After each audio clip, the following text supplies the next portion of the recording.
Hi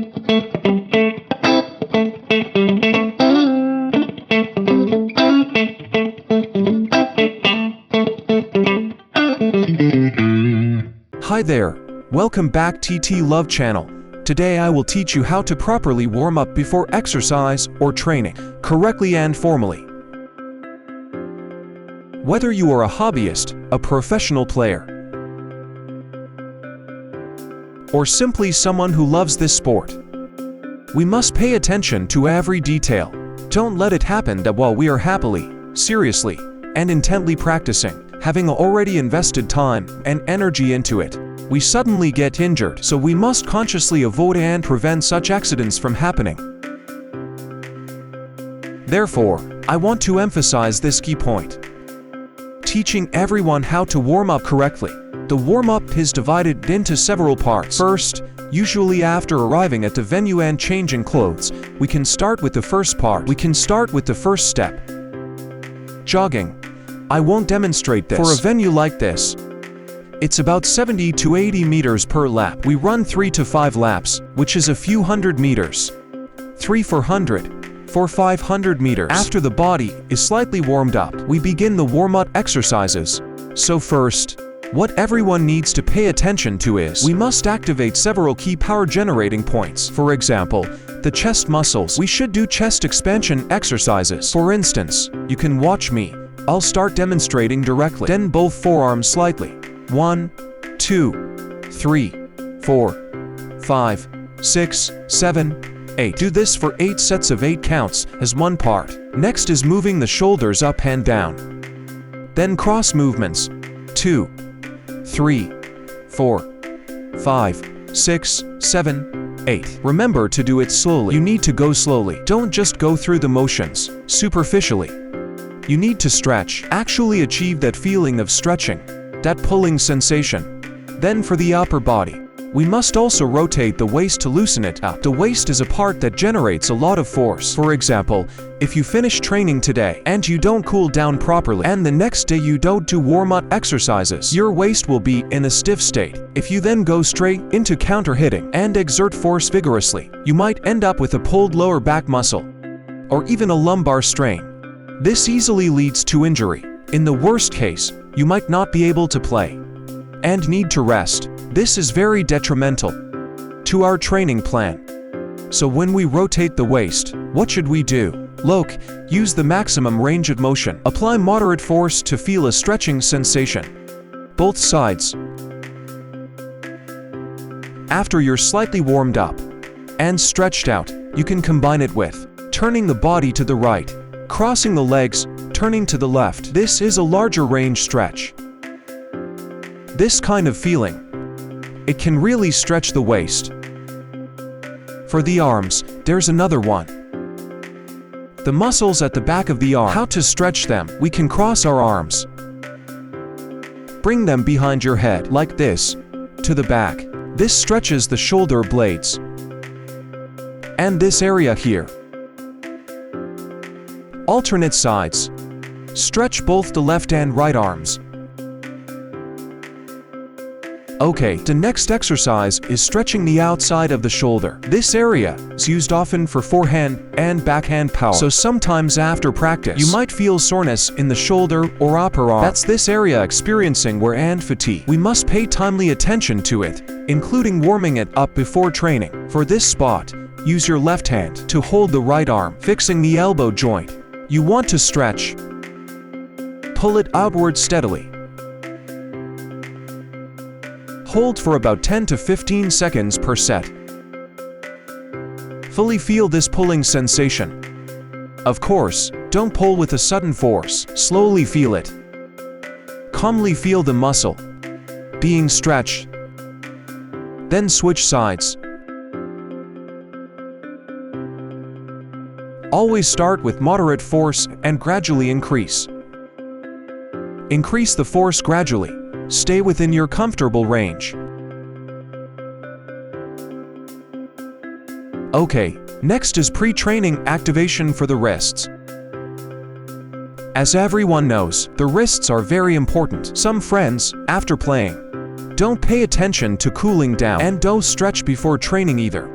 Over time, the wrists can easily get injured. This is a common problem for many players. We can do this. Palm facing directly forward.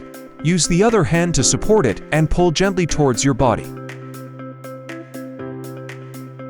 Then point it downward. This stretches the inner side of the wrist. Also hold for about 10 to 15 seconds per set. Then for this position, switch hands.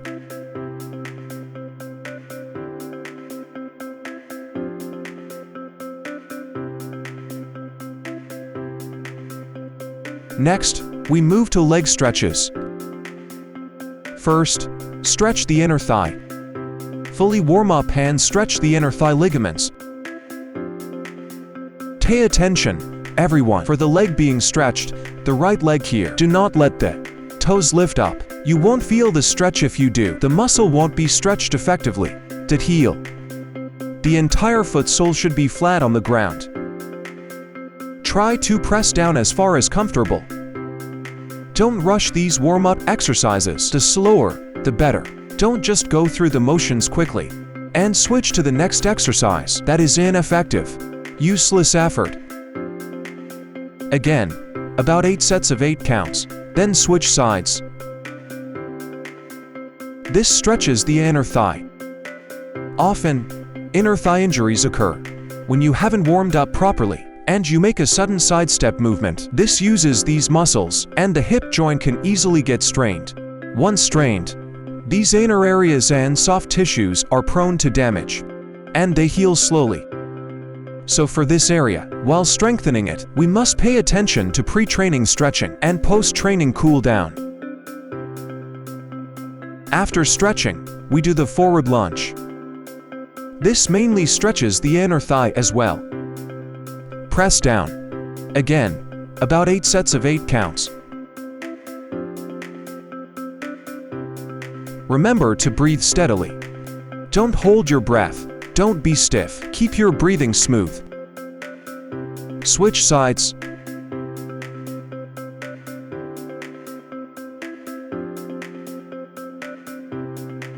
Really feel the stretch. For all these muscles, avoid sudden, forceful stretching. Go slowly. Feel the gentle pull. Next exercise. If you are coordinated enough, you can try this movement. Lift your leg like this, crossing it. This stretches the back of the hip, glutes, an area often used for power. You'll feel some soreness when stretching it, indicating this area gets worked. It's also a muscle prone to strains and pulls. Lift up, then switch sides.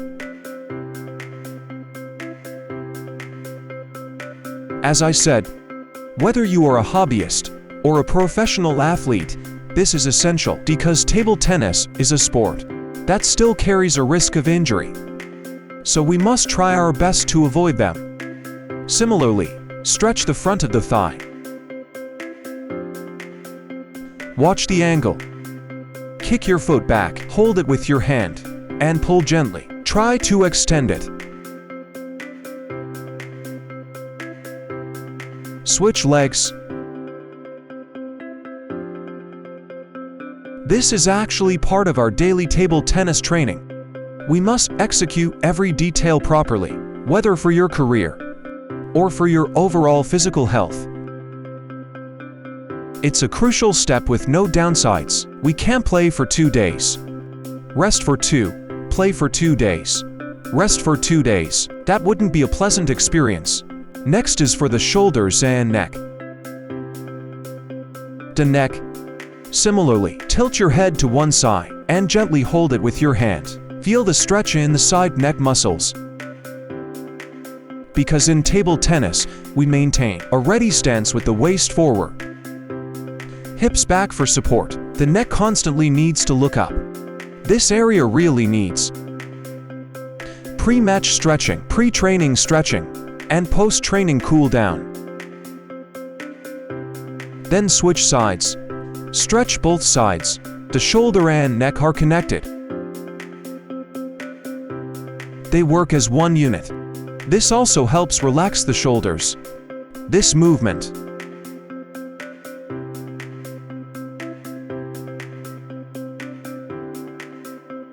Now, a very crucial, sport-specific stretch. That is, for table tennis players.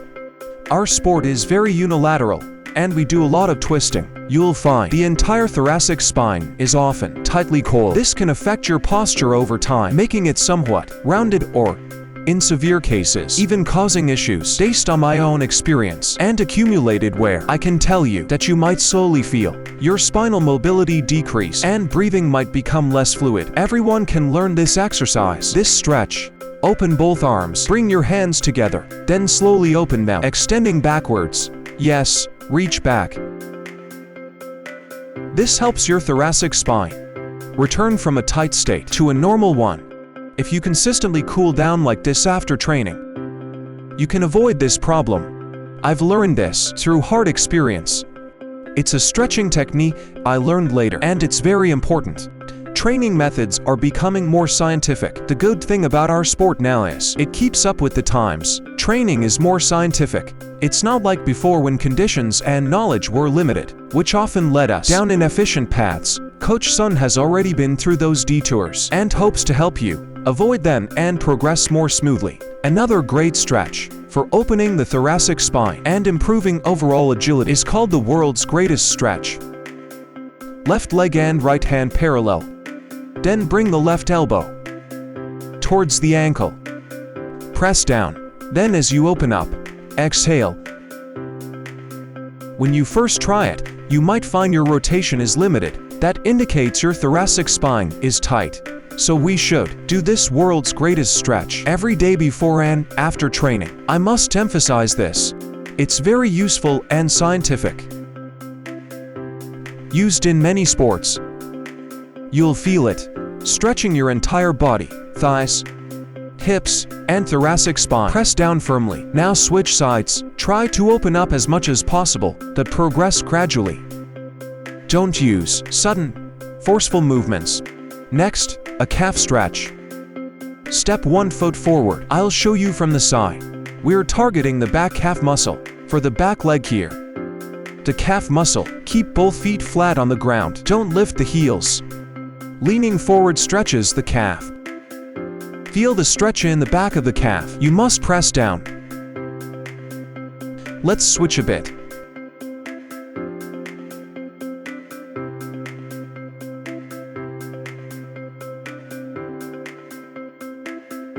Try to stretch outwards as much as possible. The more stretched, the better, but it must be done step by step. Don't use explosive force to perform this stretch.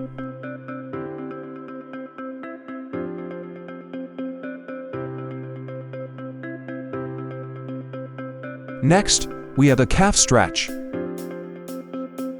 For the calf, you can step 1 foot forward. Let me show you from the side. We're mainly stretching the back calf, the back leg, the right leg, the calf muscle of the back leg, both feet.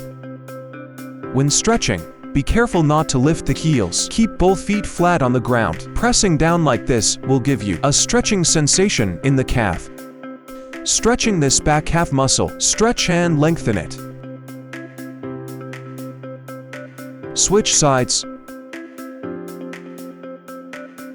You can push a bit harder to feel it.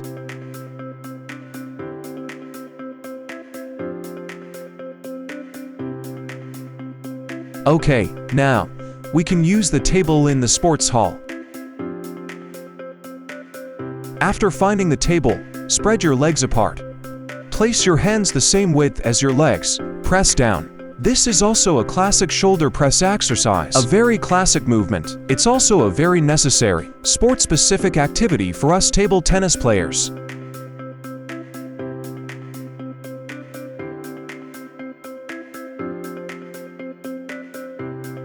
At this point, you can fully feel the areas around the shoulders that are frequently used to tight areas, getting a stretch and release. You can swing up and down like this to experience this repeated stretching sensation. Try to keep your legs as straight as possible. Okay, the next movement is also using the table as support. Put both hands behind your back, squat down. This also stretches the front. of the shoulders. Just now we stretched the back of the shoulders. Now we're stretching the front part of the shoulders. Feel a slight stretching sensation.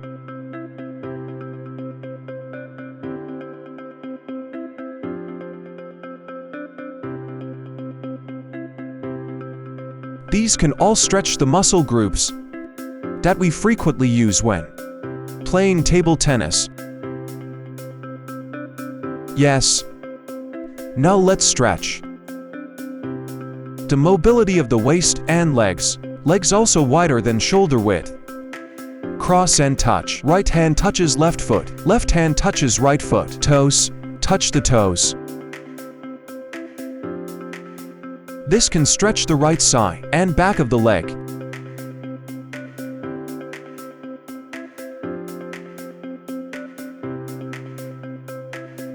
So, the above exercises are basically our pre-sport warm-up activities. Share this video with your friends so you can practice together.